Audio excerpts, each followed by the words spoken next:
Hello, my name is Dr. Kari Sproul von Gerben, and I just joined the Florida Institute for Reproductive Medicine from Los Angeles, and I'm extremely excited to be part of such a fantastic team. I completed my obstetrics and gynecology residency at the University of California, Los Angeles, UCLA.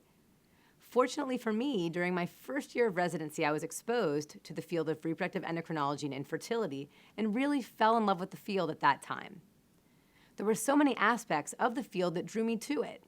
I loved the reproductive endocrinology aspect, diseases like polycystic ovarian syndrome that are so prevalent in reproductive age women. I also loved being in the clinic setting and working with my hands while performing numerous procedures. Additionally, I really felt that I was drawn to the patients who were doing everything they could to conceive or to continue carrying a pregnancy they had already conceived. The infertility aspect of the field and helping patients to build families is something I feel is such an honor to be a part of. After finishing my residency, I stayed at UCLA to complete my fellowship in reproductive endocrinology and infertility.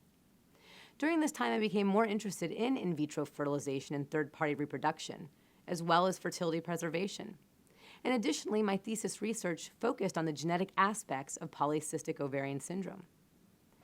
After I completed my fellowship, I stayed in Los Angeles and practiced in private practice for 6 years, and also was an assistant clinical professor of obstetrics and gynecology at UCLA.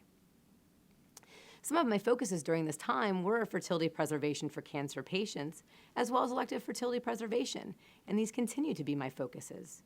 I also focus in vitro fertilization and third-party reproduction, as well as how stress is involved with fertility. While I was working with the UCLA fellows, residents, and medical students, I worked in a clinic where there were many reproductive endocrine disorders, most commonly PCOS, polycystic ovarian syndrome, and this is also one of my focuses. I feel very fortunate to be a part of this field. I myself went through in vitro fertilization and as a result have some insight into what it's like to be a fertility patient. I truly look forward to helping my patients as best I can while educating them, supporting them, and by individualizing their care so that they can have the best experience possible. Thank you so much for taking the time to listen to a little bit about my life. If you do need to come in and visit, I do look forward to seeing you here in the clinic.